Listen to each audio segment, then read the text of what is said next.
క్రీస్తునందు ప్రియ దేవుని బిడ్డలకు మన ప్రభువును రక్షకుడైన యేసుక్రీస్తు నామములో పరిశుద్ధాత్మలో ఆరాధన యోధాసింహం ధ్వని కుటుంబ సభ్యులందరికీ కూడా పేరు పేరున నా హృదయపూర్వకమైన శుభాలు. అందరికీ వందనాలు తెలియపరుచుకుంటూ ఉన్నాను. మంచిది, అందరూ బాగున్నారా? దేవుడు నిండారుగా మనలందరిని కూడా దీవించి ఆశీర్వదించి నడిపించునుగాక. ఆమేన్. క్రీస్తునందు ప్రియ దేవుని బిడ్డలారా, గమనించండి. మరి ఈరోజు ధ్యానాంశము మనకందరికీ తెలిసినటువంటి అంశము. మీరందరూ కూడా ప్రార్థన చేశారు. దేవుడు మరొకసారి మిమ్మల్ని అందరిని కూడా దీవించి ఆశీర్వదించి నడిపించునుగాక. ఆమేన్. ప్రియులారా, మన అంశం పేరేంటి అంటే జాగ్రత్త. దీంట్లో చాలా విషయాలు మనకి దాగున్నాయి. ప్రియమైన దేవుని బిడ్డలారా, ఈ విషయాన్ని ఎవరు కూడా గమనించట్లేదు. గమనించే పరిస్థితి ఏమాత్రము కూడా కనబడట్లేని పరిస్థితి. ప్రియమైన దేవుని బిడ్డలారా, గమనించండి. జాగ్రత్త అనే విషయంలో చాలా ప్రాముఖ్యమైన విషయాన్ని మనము ఇక్కడ చూస్తూ ఉంటాం. ప్రియులారా, గమనించినట్లయితే దేవుని యొక్క మాటలు చాలా ప్రాముఖ్యమైన విషయాలు. దేవుని యొక్క విషయాలు చాలా ప్రాముఖ్యమైన విషయాలు. ఎందుకంటే జాగ్రత్త అనే పదానికి చాలా విషయాలు మనం కైగొనుకుంటాం. చూడండి, సామెతల గ్రంథము 19వ అధ్యాయము 16వ వచనాన్ని మనము ధ్యానం చేసుకుంటే అక్కడ మనకి కనబడుతుంది. చూడండి, సామెతల గ్రంథం 19వ అధ్యాయము 16వ వచనాన్ని మనము ధ్యానం చేసుకుందాం. 19వ అధ్యాయము 16వ వచనాన్ని మనము అక్కడ చూడగలుగుతాం. చూడండి, ఆజ్ఞలు కైగొనువాడు తన్ను కాపాడుకున్నవాడు, తన ప్రవర్తన విషయమై జాగ్రత్తగా నుండువాడు. చూడండి, నుండువాడును చొచ్చును, ఉండువాడు వచ్చును. ప్రియులారా, గమనించినట్లయితే ఇక్కడ చాలా ప్రాముఖ్యమైన విషయం ఏంటంటే, సామెతల గ్రంథంలో నుండి ప్రాముఖ్యమైన విషయము, ఆజ్ఞలు కైగొన్నవాడు తన్ను కాపాడుకున్నవాడు, తన ప్రవర్తన విషయమై జాగ్రత్తగా నుండువాడు చొచ్చును. అంటే ఇక్కడ ప్రాముఖ్యంగా కొన్ని విషయాలు మనకి కనబడుతున్నాయి. ఒకటి, ఆజ్ఞల గురించి మనకి దేవుడు తెలియపరుస్తూ ఉన్నాడు. రెండోది ఏంటి అంటే ప్రవర్తన విషయంలో జాగ్రత్తగా ఉండటం. ఒకటి, ఆజ్ఞలను కైగొనటంలో మనం చాలా జాగ్రత్తగా మనం ఏం చేయాలి, కనిపెట్టుకోవాలి. రెండవదిగా మన ప్రవర్తన విషయంలో చాలా జాగ్రత్తగా అనువుగా నడుచుకునే పరిస్థితి కావాలి. అందుకని ప్రభు మనకి తెలియపరుస్తున్న మాట ఏంటి అంటే కొన్ని అంశాలు మనకి దేవుడు తెలియపరుస్తున్నాడు. ప్రియులారా, సామెతల గ్రంథంలో నుంచే ప్రాముఖ్యంగా కొన్ని విషయాలు మనకి తెలియపరిచిన మాట ప్రకారంగా చూస్తే ఇక్కడ చాలా ప్రాముఖ్యమైన విషయాలు మనకి కనబడుతున్నాయి. జాగ్రత్త విషయంలో మొట్టమొదటిగా మనం చేయవలసిన పని ఏంటి అంటే ఆజ్ఞల విషయంలో మనము చాలా జాగ్రత్తగా, అంటే దాని ప్రకారంగా మనం చూసుకున్నట్లయితే వినటంలో మాత్రం చాలా జాగ్రత్తగా ఉండాలి. మొదటి సారాంశంలో మనం చెప్పుకున్న మాట ఏంటి అంటే మాట వినటంలో జాగ్రత్తగా ఉండాలి. మన మాట వినాలి. మన మాట వినకపోతే ఏమవుతుంది అంటే మన జీవితాలు మనం కాపాడుకోలేము. దేవుని మాట మనం వినాలి. చెప్పలేందంట, దేవుని మాట మనం వినాలి. వినకపోతే మన జీవితంలో మనం ఏ పరిస్థితుల్లో కూడా కాపాడుకోలేకపోతాం. అంటే ఏంటి అంటే ఎగ్జాంపుల్గా మనం ఏంటి అంటే ఒక వ్యక్తి ఏదైనా అనారోగ్యంతో ఉన్నాడు అనుకోండి, లేకపోతే నడవలేని పరిస్థితిలో ఉన్నాడు అనుకోండి, ఏదన్నా పరిస్థితిలో ఉన్నాడు అనుకోండి, మనం ఏం చెబుతారా బాబు కొంచెం జాగ్రత్తగా చూసుకుని అంటే, బలివడివి, నేను జాగ్రత్తగా చూసుకుంటాను, ఏమి ఇబ్బంది లేదు, నేను శుభ్రంగా చూసుకుంటాను, కాపాడుకుంటాను అని అంటారు. ఉజ్జాయింపుగా మాట చూసుకుంటాను, కాపాడుకుంటాను అని, ఏ అపాయం రాకుండా కాపాడుకుంటాను, లేకపోతే అతనికి ఏ కష్టం రాకోకుండా నేను చూసుకుంటాను, కాపాడుకుంటాను, ఇలాగా ఇంచుమించు ఆ మాటలు దగ్గరగా సంబంధంగా మనకు కనబడుతూ ఉన్నాయి. సో కాబట్టి మనము దేవుని మాట, దేవుని యొక్క ఆజ్ఞ కైగొనకపోతే, మాట వినకపోతే మన జీవితాలు మనం కాపాడుకోవటం చాలా కష్టమైపోతుంది. ఎందుకంటే మనము దేవుని మాట వినకపోతే గనక ఏం జరిగిద్ది? మన జీవితాల్లో అనేకమైన శ్రమలు, ఇరుకులు, ఇబ్బందులు, సమస్యలు, ఇంకా రోగాలు, ఇంకా అనేకమైన ఒత్తిడికి గురైపోతాం. ఇవన్నీ కూడా మన మీద, మన జీవితాల మీదకి, మన కుటుంబాల మీదకి, మన సంఘాల మీదకి, మన మీదకి ఏమాత్రముగా రాకుండా ఉండాలి అని అంటే ఏం చేయాలి? దేవుని మాట మనము కైగొనాలి. దేవుని మాట ఏంటి? మనం అర్థం చేసుకోవాలి. దేవుని మాట ఏంటి అంటే ఒక మాట మనం చదువుకుందాం. చూడండి, మార్కు సువార్త, త్వరగా తీయండి. మార్కు సువార్త 4వ అధ్యాయము 24వ వచనాన్ని మనము ధ్యానం చేసుకుంటే దేవుని మాట మనము చాలా జాగ్రత్తగా వినటానికి అవకాశం కలుగుతుంది. చూడండి, మార్కు సువార్త 4వ అధ్యాయము 24వ వచనంలో ఒక మాట మనం చూడగలుగుతాం. 4వ అధ్యాయము 24వ వచనంలో ఈ మాట మనకి కనబడుతూ ఉంటాయి. చూడండి, వినుటకు చెవు లేవనికైనను ఉండిని ఎడలైన వాడు వినుగాక అనెను.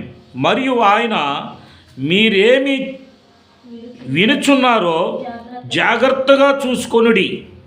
మీరట్టి కొలతతో కొలుస్తారో మీకును అట్టి కొలతతోనే కొలవబడును, మరి ఎక్కువగా మీకు ఇవ్వబడును.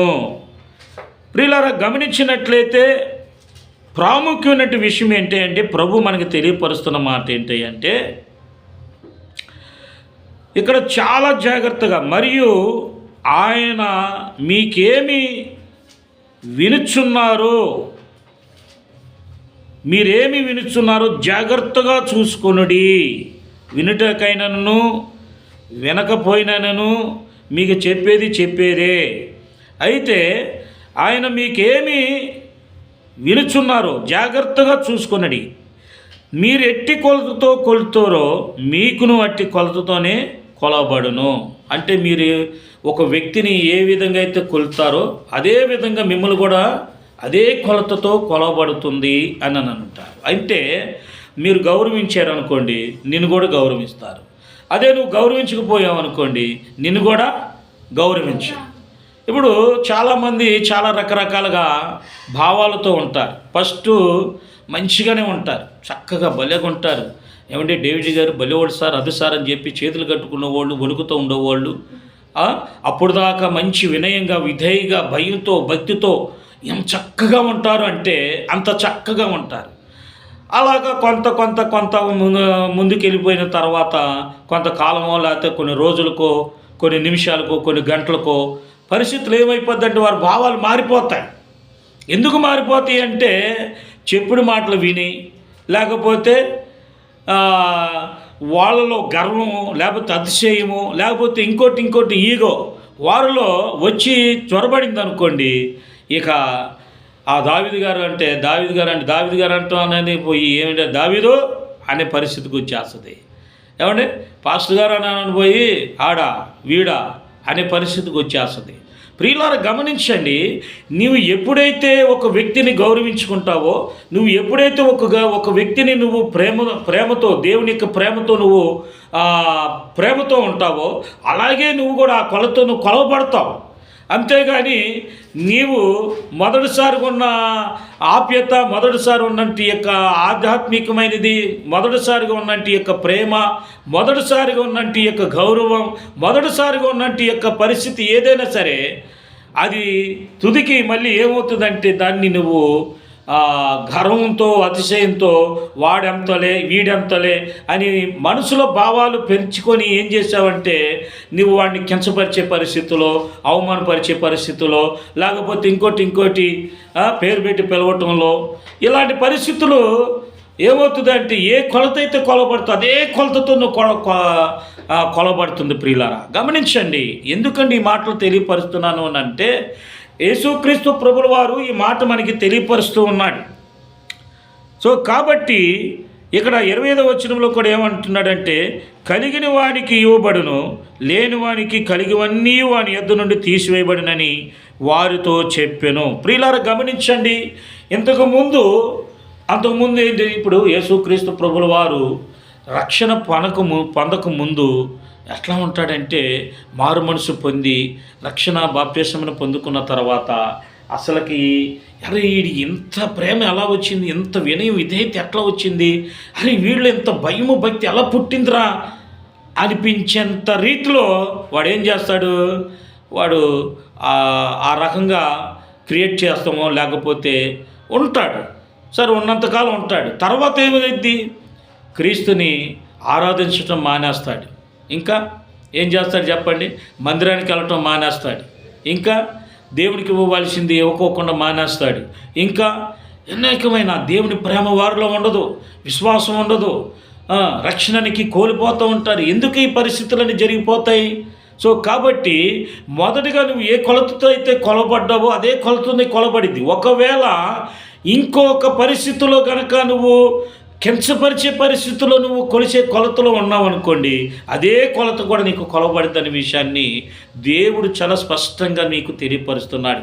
ఒకవేళ దేవుని నీకు మహాకృపను బట్టి నీకు సమస్తము నీకు ఇవ్వబడినాయి అనుకోండి, ఏంటయ్యి చాలామంది అనుకుంటూ ఉంటారు, దేవుడు నాకు ఇస్తాడు, ఇవ్వకుండా ఉండడు, ధనం ఇస్తాడు, సంపదనిస్తాడు, మంచి వ్యాపారాన్ని ఇస్తాడు, మంచి ఉద్యోగాన్ని ఇస్తాడు, చక్కగా మంచి వివాహాన్ని జరిగిస్తాడు, చక్కగా అన్ని విషయాలు అన్ని రంగాల్లో కూడా దేవుడు నిన్ను దీవిస్తాడు, ఆశీర్వదిస్తాడు. ఓకే, అదొక సెక్షన్. రెండో విషయంలో మనం చూసినట్లయితే, ఎప్పుడైతే మారు మనసు పొంది రక్షణ బాప్తిస్మను పొందుకున్న నీవు, ఆయన రక్తమాంసంలో కలుసుకుంటున్న నీవు, దేవుడు నీకు ఇవ్వబడినట్టు కృపావరాలతో ఏం చేస్తాడు చెప్పండి, నిన్ను అత్యధికంగా నిన్ను బలంగా వాడుకున్నాడు అనుకోండి, ఇక నువ్వు కేర్లెస్గా ఉండిపోయావు అనుకోండి, నీకు ఇవ్వబడిన కృపవరాలన్నీ కూడా తీసి ఇంకోటికి ఇవ్వటానికి ప్రారంభిస్తాడు. గుర్తుపెట్టుకోండి, ఇది అక్కడే ఉంది కదా ఆ మాట. చూడండి 25వ వచనంలో ఏమన్నాడు, కలిగిన వాటిని ఇవ్వబడును, కలిగిన వానికి ఇవ్వబడును, లేని వానికి కలిగినవన్నీ వాని యొద్ద నుండి తీసి వేయబడనని వారితో చెప్పాను. ఇక్కడ ఈ విషయాన్ని మనం గమనించాలి. దేవుడు నీకు కృపావరం ఇచ్చాడు. ఏంటా కృపావరం, ఏంటా కృప అంటే, ఒకడికి జ్ఞానం ఇవ్వచ్చు, వివేచన ఇవ్వచ్చు, గ్రహింపునివ్వచ్చు, ఇంకా నానా విధమైన కృపావరాలు ఉన్నాయి. స్వస్థపరిచే వరం ఇవ్వచ్చు, భాషల వరం ఇవ్వచ్చు, భాషలు అర్థం చెప్పే వరం ఇవ్వచ్చు, పరిశుద్ధాత్మతో నింపబడటం, ఇలాగా దేవుని వాక్యము చెప్పే వరం ఇవ్వచ్చు, కళ భావాలు తెలియపరిచే కృప నీకు ఇవ్వచ్చు. ఇలాగా ఎన్నో కృపావరాలు ఉన్నాయి. ఆ కృపావరాలు ఒక కృపావరం లేకపోతే నీకు కలిగినవన్నీ నీకు ఇచ్చాడు అనుకోండి, దాని విషయంలో నువ్వేం చేయాలి, దేవుని విషయంలో వినయపరుచుకోవాలి. ఎలా వినయపరుచుకోవాలి, ఎలాగా అంటే యథార్థంగా మనం వినయపరుచుకోవాలి. స్వార్థంతో ఎప్పుడు వినయపరుచుకోకూడదు. చాలా విషయాలు మనం ఆలోచన చేస్తే కొన్ని సందర్భాల్లో సంఘాల్లో కానీ మరి విశ్వాసులు కానీ లేకపోతే పాస్టర్స్ కానీ కొంతమంది ఏం చేస్తారంటే, కృపావరాలు పొందుకున్నారే అనుకో, ఈ కృపావరాలు పొందుకుంటే వారు ఏం చేస్తారు, లాభం కోసం అనేకమైన పరిస్థితులు కేటగిరీలు చేసేస్తూ ఉంటారు. దేవుడు నీకు ఏదో వ్యాపారం చేసుకోమని నీకు ఇవ్వాల కృపావరాలు. సమాజంలో నేనేంటనేది తెలియపరచాలి, నేనే క్రీస్తు అని తెలియపరచడానికి, నేనే మార్గం, నేనే సత్యం, నేనే జీవం అని చెప్పిన దేవాతి దేవుడు నీవు స్వార్థ ప్రకారంగా ప్రకటించటానికి, అనేకులు క్రీస్తును అంగీకరించడం కోసం దేవుడు నీకు కొన్ని కృపావరాలు ఇచ్చినప్పుడు ఆ కృపావరాలు దానికే ఉపయోగించాలి తప్ప ఇంక దేనికి ఉపయోగించకూడదు. చాలామంది ఏం చేస్తారు, హెడ్లైన్లో స్వస్థత వారం కలిగినట్టు దైవజనులు, అలా చెప్పుకోవాల్సిన అవసరం లేదు. దేవుడే ఆటోమేటిక్గా నీకు ప్రేరేపించి అనేక మందిని నీ దగ్గరికి పంపించగలుగుడు. ఏమంట, స్వస్థపరిచే వరం ఉన్న దైవజనులు దయ్యాలు దయ్యాలను వెలగొట్టే స్వస్థత వరం కలిగినట్టు దైవజనులు అంత వివరంగా చెప్పుకోవాల్సినంత అవసరం లేదు. ఇది వ్యాపారం అనుకుంటున్నారు చాలామంది. వ్యాపారం అయిపోతుంది. అందుకని దేవుని సేవకులంటి వారులారా, విశ్వాసులైనటువంటి వారు ఎవరైనా సరే, సీనియర్ మోస్ట్ దేవుని యొక్క కృపావరాలు పొందుకున్న నీవు సమస్తము దేవుడు నీకు కలిగించినప్పుడు వాటిని నువ్వు దేవుని యొక్క కృపను బట్టి వినియోగపరచుకోవాలి తప్ప వ్యాపార రూపంలో నువ్వు ఉపయోగించుకోకూడదు. లేకపోతే నువ్వేదో మంచి పాపులారిటీ అవ్వాలని చెప్పి చేసుకోవటం కాదు. ఇది యేసుక్రీస్తు ప్రభుల వారు మాత్రమే నువ్వు పాపులర్ చేయాలి. ఆయన సువార్తను ప్రకటించాలి. యేసుక్రీస్తు ప్రభుల వారు ఆయన యొద్దకు వచ్చినంత మాత్రం నువ్వు త్రీసివేయడు. నీ జీవితంలో గొప్ప అద్భుతాలు జరిగిస్తాడు అని క్రీస్తు మీద నువ్వు చెప్పి ప్రభువులో నువ్వు రక్షణలోకి నడిపించాలి తప్ప నాకు కృపావరాలు ఉన్నాయి, నేను పరలోకాన్ని తీసుకెళ్తాను, లేకపోతే నాకు స్వస్థత వారం ఉంది, ఎటువంటి ఏ పీడితమైన దయ్యాలని సరే వెలగొట్టేస్తాను ఈ చెప్పుకోవాల్సినంత అవసరం లేదు. అందుకని సేవకులంటి వారులారా జాగ్రత్త. ఏ కొలత అయితే కొలవబడుతున్నావో అదే కొలత నీకు కొలవబడుతుంది. అది గుర్తుపెట్టుకో. ఇంకో మాట ఏంటి అంటే, నువ్వు ఎవరినైతే ఎదుటివాడిని ప్రేమిస్తావో గౌరవిస్తావో అదే విధంగా నిన్ను గౌరవిస్తారు, ప్రేమిస్తారు. అదే నువ్వు కించపరిచే పరిస్థితులు ఉన్నావు అనుకో, నిన్ను కూడా అలాగే పరిస్థితి అయిపోద్ది. గుర్తుపెట్టుకోండి. పరిస్థితులు జరుగుతున్న సంగతులు ఇయే. ప్రియమైన దేవుని బిడ్డలారా, క్రీస్తుకు విరోధంగా ఉన్నవారు ఎవరైనా సరే క్రీస్తుని కించపరిస్తే నువ్వు ఏ కొలత అయితే కొలబడతావో అదే కొలత నీకు కొలబడుతుంది. అది గుర్తుపెట్టుకో. జాగ్రత్త. ఎవరైనా సరే, ఏ మనుషుడైనా సరే, సేవకులైనా విశ్వాసులైనా సంఘమా ఎవరైనా, దేవుడు ఏర్పరచుకున్న ప్రతి జనాంగమా జాగ్రత్త. దేవుని విషయంలో చాలా జాగ్రత్తగా మనము ఆయన మాట చాలా జాగ్రత్తగా వినాలి. అందుకనే ద్వితీయోపదేశ కాండంలో ఒక మాట అంటాడు. మాట మనం చదువుకుందాం. చూడండి, ద్వితీయోపదేశ కాండము 28వ అధ్యాయము ఒక మాట మనం చదువుకుందాం. చూడండి, ద్వితీయోపదేశ కాండము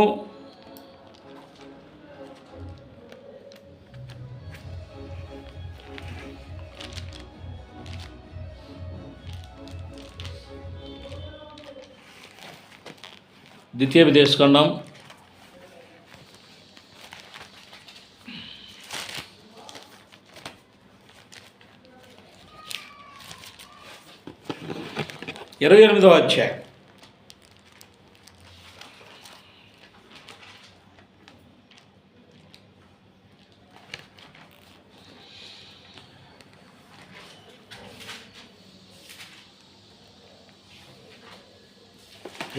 అధ్యాయం. మొదటి వచ్చిన కానీ సరే మనం చదువుకుందాం. నీవు నీ దేవుడైన యెహోవా మాట శ్రద్ధగా విని నేడు నేను నీకు ఆజ్ఞాపించుచున్న ఆయన ఆజ్ఞలన్నిటినీ అనుసరించి నడుచుకుని ఎడల నీ దేవుడైన యెహోవా భూమి మీద ఉన్న సమస్త జనముల కంటే నిన్ను హెచ్చించును. అంటే దేవుని యొక్క మాట వింటే ఏంటంట చూడండి, నీ దేవుడైన యెహోవా భూమి మీద ఉన్న సమస్త జనముల కంటే నిన్ను హెచ్చించును. దేవుని మాట వింటే మనల్ని హెచ్చించే దేవుడు ఆయన ఉన్నాడు. మనం ఎప్పుడైతే దేవుని విషయంలో మనం తగ్గింపు జీవితం కలిగి దేవుని యందు భయభక్తులు కలిగి ఆయన మాట ఎప్పుడైతే మనం వింటామో, ఆయన ఆజ్ఞను ఎప్పుడైతే కైగొనుకుంటామో వెంటనే ప్రభు ఏం చేస్తాడంటే మనల్ని భూమి మీద జనముల కంటే నిన్ను ఎక్కువగా హెచ్చిస్తాడంట. ఎంత హెచ్చిస్తాడంటే చెప్పలేం. ఉన్నతమైన స్థితిలో నిన్ను ఉన్నతమైన శిఖరానికి ఎక్కిస్తాడు ఆయన మాట వింటే. ఆయన వినటం వల్ల వచ్చే లాభాలు చాలా ఉన్నాయి. ఇక్కడ చూడండి, ఆయన వినటం వల్ల వచ్చే లాభాలు ఎన్ని ఉన్నాయంట చూడండి. నీవు నీ దేవుడని యెహోవా మాట విని ఎడల ఇగో ఈ దీవెనలన్నీ నీ మీదకి వచ్చి నీకు ప్రాప్తించును. నీవు పట్టణంలో దీవించబడతావు, పొలంలో దీవించబడతావు, నీ గర్భఫలములో, నీ భూఫలములో, నీ పశువుల మందలోను, నీ దుక్కిటెద్దుట్లోను, గొర్రె మేకలను మందలోను ఇంకా దీవించబడతావంట. నీవు గంపయు పిండి పిసుకు నీ తొట్టియు దీవించబడును. నీవు లోపలికి వచ్చినప్పుడు దీవించబడతావు, వెలుపలికి వెళ్ళినప్పుడు దీవించబడతావు. నీ మీద పడు నీ శత్రువులు యెహోవా నీ ఎదుట హతమగునట్లుగా చేయును. దేవునికి స్తోత్రం. చూసావా, దేవుని మాట వినటం వల్ల వచ్చే లాభాలు ఎన్ని ఆశీర్వాదాలు ఉన్నాయో అక్కడ మనం చూస్తే ఎన్నో ఆశీర్వాదాలు ఉన్నాయి, ఎన్నో దీవెనలు ఉన్నాయి. ఇప్పుడు మనం ఏం చేయాలి చెప్పండి? దేవుని మాట మనము వినాలి. దేవుని మాట వినటం వల్ల చాలా లాభాలు ఉన్నాయనే విషయాన్ని మనము గమనించాలి. రెండవదిగా మనం ఆలోచన చేసినట్లయితే ప్రియులారా, రెండో విషయాన్ని మనం ఆలోచన చేసినట్లయితే ప్రార్థన చేయటంలో మనం జాగ్రత్తగా ఉండాలి. ఏంటంట? ప్రార్థన చేయటంలో చాలా జాగ్రత్తగా ఉండాలి. ప్రార్థన చేయటంలో, ప్రార్థన చేసేటప్పుడు మనం ఏం చేయాలి? మత్తయి సువార్త మనం వెతకాలి. ఇప్పుడు చూడండి, మత్తయి సువార్త 6వ అధ్యాయము మనం చదువుకుందాం. చూడండి,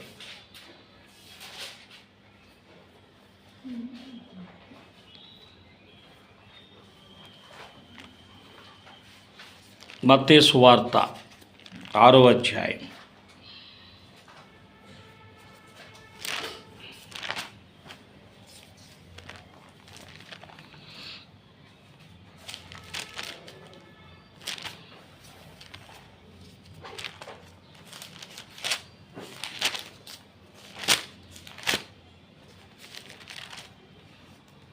చూడండి. 6వ అధ్యాయము మీరు 16వ వచనం కానీ చదువుకున్నాం. మీరు ఉపవాసము చేయనప్పుడు వేషధార వలె దుఃఖము వలె ఉండకుడి. తాము ఉపవాసము చేయుచున్నట్లు మనుషులకు కనబడాలని వారు తన ముఖము వికారముగా చేసుకుందురు. వారు తమ ఫలము పొంది ఉన్నారని నిశ్చయముగా మీతో చెబుచున్నాను. ప్రియులారా, గమనించండి, ఉపవాస ప్రార్థన చేసినప్పుడు చాలా జాగ్రత్తగా ఉండాలి. మనుషులకి కనబడేటట్లు కాదు, దేవునికి కనబడేటట్లుగా నువ్వు ఉపవాస ప్రార్థన చేయాలి. ఏం చేయాలంట? ఉపవాస ప్రార్థన చేయాలి. ఉపవాస ప్రార్థన చేసే ముందు ఇక్కడ ఒక మాట అంటున్నాడు. 13వ అధ్యాయంలో ఏమనంటున్నాడో చూడండి. మార్కు సువార్త 13వ అధ్యాయంలో ఒక మాట అంటున్నాడు. 33, 37 వచనంలో అంటున్నాడు. 13వ అధ్యాయం చూడండి. మార్కు సువార్త 13వ అధ్యాయము 33వ వచనంగా నుంచి ఒక మాట మనం చదువుకుందాం. చూడండి, జాగ్రత్తగా పడుడి, మెలకువగా ఉండి ప్రార్థన చేయడి. ఆ కాలం ఎప్పుడు వచ్చునో మీకు తెలియదు. ఒక మనుష్యుడు తన దాసులకు అధికారం ఇచ్చి ప్రతి వానికి వాని పని నియమించి మెలకువగా నుండని ద్వారపాలకునికి ఆజ్ఞాపించి ఇల్లు విడిచి దేశాంతరము పోయినట్టు ఆ కాలము ఉండును. ప్రియులారా, గమనించండి, ఇక్కడ మనం ఆలోచన చేసినట్లయితే ఆయన దేశాంతరము పోయినప్పుడు ఒక్కొక్కడికి ఒక్కొక్క తలంతు ఇచ్చి వెళ్ళిపోయాడు.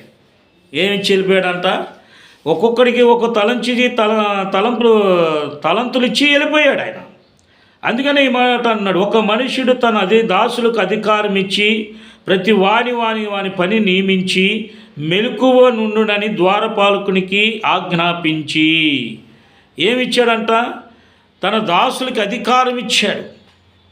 దేవుడు ఏం చేశాడంటే ప్రతి వ్యక్తికి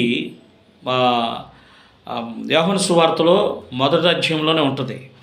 ఎందుకంటే తన పిల్లలకి అధికారం ఇచ్చి ఉన్నాడని.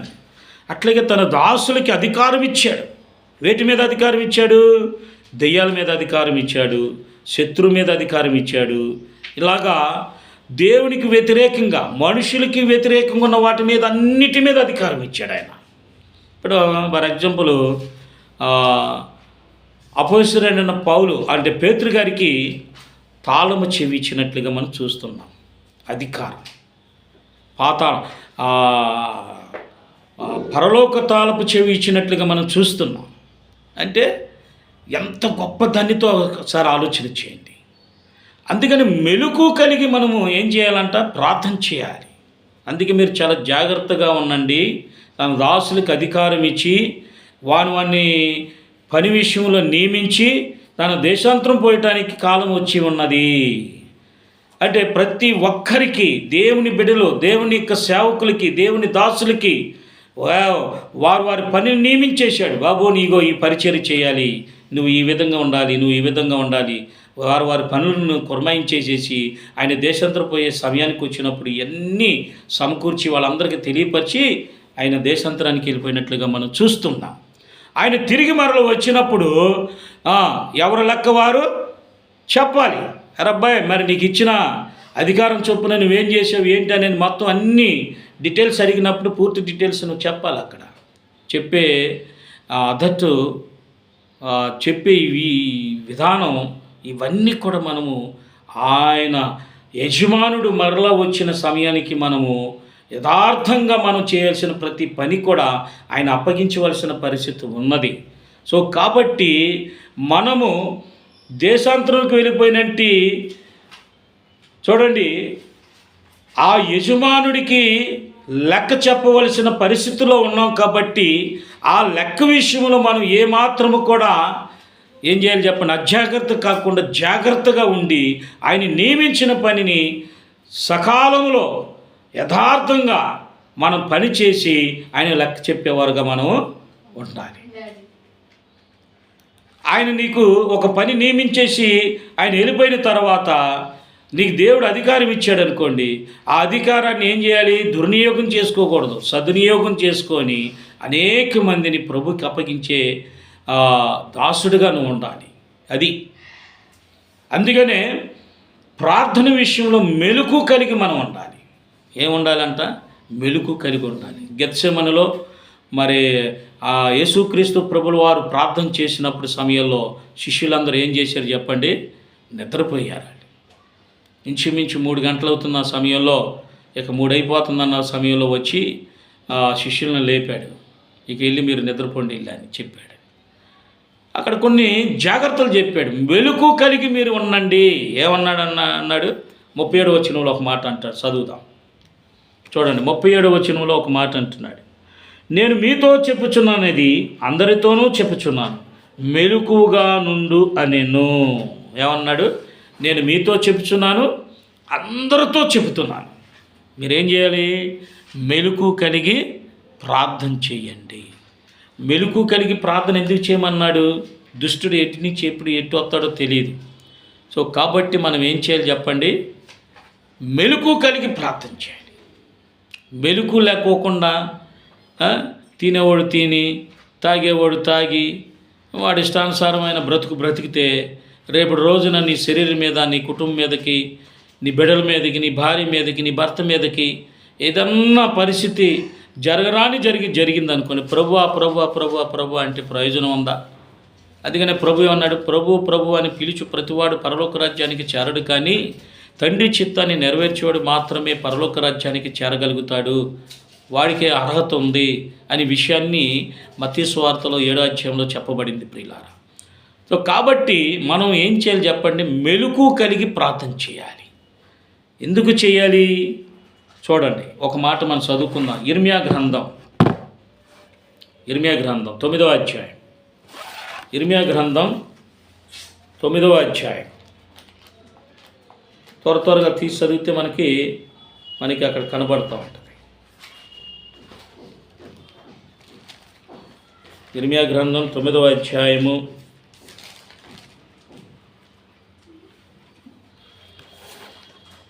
21వ వచనం, వీధుల్లో పిల్లలు లేకుండాను, రాజమార్గములో యవనులు లేకుండాను, వారిని నాశనము చేయటకే మరణము మన కిటికీలు ఎక్కుచూ ఉన్నది, నగరములో కూడా ప్రవేశించున్నది. ఇది యెహోవా వాక్కు, ఇదే నీ మాట చెప్పుము. ప్రియులారా, ఎందుకు ఈ మాట చెబుతున్నాడంటే, అందుకని స్త్రీలారా యెహోవా మాట వినుడి, మీరు చెవియొగ్గి ఆయన నోటి మాట ఆలకించుడి. మీ కుమార్తెలకు రోదన చేయటం నేర్పించండి, ఒకరినొకరు అంగలార్పు నేర్పడండి వీధుల్లో. ఎందుకంటే పసిపిల్లలు లేకుండాను, రాజమార్గములు యవనులు లేకుండాను వారిని నాశనము చేయటకు మరణము కిటికీ ఎక్కుచున్నది. సో కాబట్టి మీరందరూ మెలుగు కలిగి ప్రార్థన చేయండి. ఏమన్నాడు, మెలుకు కలిగి ప్రార్థన చేయండి. మనము మెలుకు కలిగి ఎందుకు ప్రార్థన చేయమన్నాడంటే, వీధుల్లో పసిపిల్లలు లేకోకుండా, రాజమార్గంలో యవనులు లేకోకుండా మరణం అంట కిటికీ ఎక్కుచున్నదంట. సో కాబట్టి మరణము కిటికీ ఎక్కుచున్నది అని అంటే ఏంటి? ప్రియులారా గమనించండి, దేవుని బిడ్డలంటే ఎవరినైనా సరే నాశనం చేయటానికి విరామము లేకోకుండా వాడు ఇష్టానుసారంగా తిరుగుతూనే ఉన్నాడు వాడు. సో కాబట్టి మనం ఏం చేయాలి? మెలుకు కలిగి, మనకు మెలుకు ఉన్నంతకాలం, మెలుకు ఉన్నంతసేపు మనం ఏం చేయాలి? ప్రభుని స్మరించుకుంటూ ఉండాలి. ప్రభువా మీకు స్తోత్రమయ్యా అని చెప్పి ప్రార్థనలో ఏకీభవించాలి. ప్రార్థనలో మనం ఎప్పుడు ప్రార్థనలోనే ఉంటూనే ఉండాలి. మన పనులు మనం చేసుకుంటూనే ఉండాలి, మన ప్రార్థన మనము చేసుకుంటూనే ఉండాలి. ఎందుకు? వీధుల్లో పసిపిల్లలు లేకోకుండా, రాజమార్గంలో యవనులు లేకోకుండా పాడు చేయటానికి, మరణపాలు చేయటానికి మరణం అంటే కిటికీ ఎక్కుచుందనంట. అందుకని మన పిల్లలకి మనము అందరము కూడా ఏం చేయాలంట? సంఘానికి కూడా నేర్పిస్తున్న మాట ఏంటి అంటే, అంగలార్పణను మనము నేర్చుకోవాలి. కన్నీరు కార్చే ప్రార్థన, రోదన చేసే ప్రార్థన మనం నేర్చుకోవాలి. ఇవాళ ఎవరు చేస్తున్నారు చెప్పండి?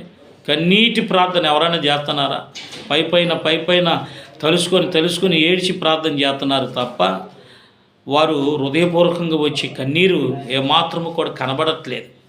వారి కష్టాలను తలుసుకొని, లేకపోతే వారి బాధలను తలుసుకొని, లేకపోతే ఇంకోటి పైన వారు ఏదో తలుసుకొని కన్నీరు గార్చి ప్రార్థన చేస్తున్నారు తప్ప, వారి మనసులో నుంచి, హృదయంలో నుంచి ఏ మాత్రము కూడా వారు కన్నీటి ప్రార్థన చేసే చాలా తక్కువ. కన్నీరు కార్చి ప్రార్థన మనకు కావాలి.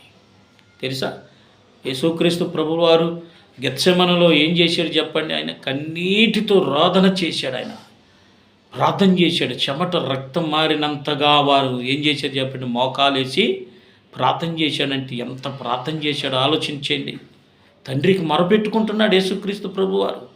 ఈరోజు మనము కూడా తండ్రి అయిన దేవుడు, కుమారుడైన యేసుక్రీస్తు ప్రభు వారికి మనం కూడా మోకాలేసి ఏం చేయాలి చెప్పండి? కన్నీరు కార్చాలి, ప్రార్థన చేయాలి, రోదన చేయాలి. మనం రోధించాలి ప్రభువుని.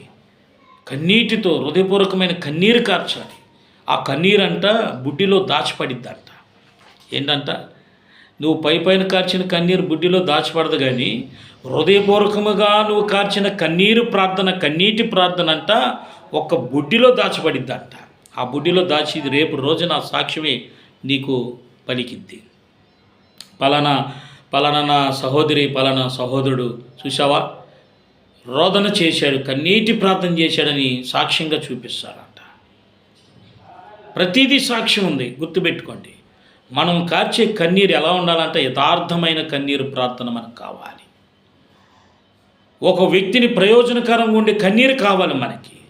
ఒక దేశం, ఒక రాష్ట్రం రక్షించబడినంత కన్నీరు మనకు కావాలి. ప్రార్థన చేయాలి. మనం ప్రార్థన చేస్తేనే విలువ ఉంటుంది, లేకపోతే విలువ ఉండదు. అందుకనే ప్రభు ఈ మాటలు మనకి తెలియపరుస్తున్నాడు. చూడండి, మరొక మాట మనం చదువుకుందాం. రెండోది ఏంటిది చెప్పండి? ఫస్ట్ది దేవుని మాట వినాలి. రెండోది ప్రార్థన చేయటం జాగ్రత్తగా ఉండాలి. సమూయేలు గ్రంథం 12:23లో కూడా, నా మట్టుకు నేను మీ నిమిత్తము ప్రార్థన చేయటం మానటం వలన యెహోవాకు విరోధముగా, చూడండి, పాపము చేసిన వాడు నగురగును, అది నాకు దూరమవునుగాక అని సమూయేలు గ్రంథంలో చెప్పబడిన మాట ఇది. ఇక మూడోదిగా మనం ఆలోచన చేసినట్లయితే ఒక మాట మనం మూడోది కూడా చదువుకొని ముగించేసుకుందాం. చూడండి, మూడోది ఏంటి అంటే అబద్ధ ప్రవక్తల గురించి జాగ్రత్తగా ఉండాలి.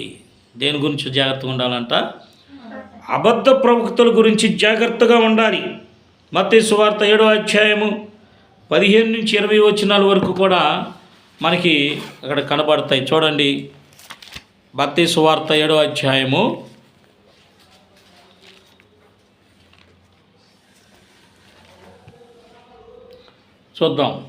15వ వచనం కానించి. 7వ అధ్యాయము 15వ వచనం నుంచి 20 వచనాల వరకు కూడా అబద్ధ ప్రవక్తల గురించి జాగ్రత్త పడుడి. వారు గొర్రె చర్మమును వేసుకొని మీ యొద్దకు వత్తురు, కానీ లోపల వారు క్రూరమైన తోడేళ్ళు. వారి ఫలము వలన మీరు వారిని తెలుసుకుందురు. ముండ్ల పొదలో ద్రాక్ష పండ్లనైనను పల్లేరు చెట్లను అంజూరపు పండ్లనైనను కొయ్యుదురా? అలాగనే ప్రతి మంచి చెట్టు మంచి ఫలములు ఫలించును, పనికిమాలిన చెట్టు కాని ఫలములు ఫలించును. మంచి చెట్టు కాని ఫలమును ఫలింపనేరదు, పనికి మాలిన చెట్టు మంచి ఫలమును ఫలింపనేరదు. మంచి ఫలములు ఫలింపని ప్రతి చెట్టు నరకబడి అగ్నిలో వేయబడును. కాబట్టి మీరు వారి ఫలము వలన వారు తెలుసుకుందురు. ఇక్కడ ప్రభువా గురించి కూడా ఉంది ఇక్కడ మనకి. సో కాబట్టి ఈ 20 వచనాలు కూడా మనం ధ్యానం చేసుకుంటే ఇవాళ రోజున పనికి మాలిన చెట్టు అంటే పనికి మాలిన వారు కూడా వాళ్ళ ఫలించేటట్లుగా కనపడతారు, కానీ అది ఫలితం కాదది. సో కాబట్టి ఫలించే చెట్టు ఫలితం ఉంటుంది, కాబట్టి ఫలించిన చెట్టు ఏమాత్రం కూడా ఫలితం ఏమాత్రం కూడా ఉండదు. ఆ సమయానికి వారు అలాగ ఫలించేటట్లు కనపడినా రేపు రోజున ప్రయోజనం లేదు. సో కాబట్టి అబద్ధ ప్రవక్తల గురించి కూడా చాలా జాగ్రత్తగా ఉండాలి. వారు ప్రవచించే ప్రవచన ప్రతిదీ కూడా నిరార్థమే, అది ఎప్పుడు కూడా స్థిరమైనది కాదు. ఎందుకంటే వారి ప్రవచనాలన్నీ కూడా వారు ఏం చేస్తారంటే వాళ్ళ లాభం కొరకు, లేకపోతే వాళ్ళ యొక్క ఇన్ఫ్లుయెన్స్ పెంచుకోవటం కోసం, వారి పాపులారిటీ కోసము, లేకపోతే ఏదో దీన్ని అడ్డం పెట్టుకొని ఏం చేస్తున్నారంటే వ్యాపారాలు చేసేస్తూ ఉన్నారు. ఇది సరైనది కాదు. ఎందుకంటే రేపు రోజున లెక్క చెప్పవలసిన పరిస్థితి ఉంది ప్రియమైన దేవుని బిడ్డ. వారి ఫలము వలన మీరు తెలుసుకుందురు అంటే ఏంటి? వారు చెప్పే ప్రతిదీ కూడా మీరు తెలుసుకుంటారు. ఇవాళ వాళ్ళ ప్రజలు ఎలా ఉన్నారంటే ఏది చెబితే అది వినే పరిస్థితిలో ఉన్నారు, కానీ గ్రహించే పరిస్థితులు లేరు, గ్రహించట్లేదు. మంచిగా చెడు అనేది ఎవరు గ్రహించట్లా. చెడ్డోడు మంచోడు అంటున్నారు, మంచోడు చెడ్డోడు అంటున్నారు. ఇవాళ పరిచర్య కూడా అలాగే ఉంది. ఎలా ఉందంటే అబద్ధ మాటలు చెప్పటం, మోసపూరితమైన మాటలు చెప్పటం, లేకపోతే కల్పితమైన మాటలు చెప్పటం, ఇలాంటి పరిస్థితులు చెప్పేవారు మాట వింటున్నారు, కానీ యథార్థంగా బైబిల్లో ఉన్నదిగా చెప్పేవారు ఏమాత్రము కూడా పట్టించుకోవట్లేదు. సేవకులను కూడా పట్టించుకోలేదు. సేవకులకు వందనాలు చెప్పడానికి కూడా వాళ్ళ చేతులు రావట్లేదు అసలుకి. అంటే దేవుని సేవకులకి వందనాలు అని చెప్పడానికి చేతులు కూడా రావట్లేదు. అబద్ధ ప్రవక్తలకి గడగడ ఉనికిపోతారనుకో. అసలుకి ఏం ఉనికిపోతారంటే చెప్పలేము. అందుకనే అబద్ధ ప్రవక్తల గురించి మీరు చాలా జాగ్రత్తగా ఉండండి. ఏమంటే నాకు దేవుడు చూపించాడు, మగపిల్లడు నాకు చూపిస్తున్నాడు అని చెప్పటం, లేకపోతే నీ గర్భఫలం వస్తుంది నాకు దేవుడు చూపించాడని అంటాం, లేకపోతే నీ ఉద్యోగం వస్తుందని నాకు దేవుడు చెప్పాడని అంటాం, నీకు వివాహం జరిగిద్దని చెప్పి దేవుడు నాకు పలానా దిక్కుకెళ్ళమని చూపించాడని చెప్పటం, ఇలాంటివన్నీ కూడా బోగస్ మాటలన్నీ చెప్తూ ఉంటారు. ఇవన్నీ కల్పితమైన మాటలు. ఇవన్నీ మనం వినకుండా చాలా జాగ్రత్తగా ప్రభువులో మనము ప్రతిదీ కూడా ఏం చేయాలి చెప్పండి, ఆలోచించి ప్రభువులో మనం నడుచుకోవాలి. నిజమైన ప్రవక్త ఎవరో, అబద్ధ ప్రవక్త ఎవరో మనం చాలా జాగ్రత్తగా వారి యొక్క క్రియలను బట్టి, వారి ఫలాన్ని బట్టి మనం తెలుసుకుంటాం. సో కాబట్టి గుడ్డిగా ఏమాత్రం కూడా వెళ్ళొద్దు దయచేసి.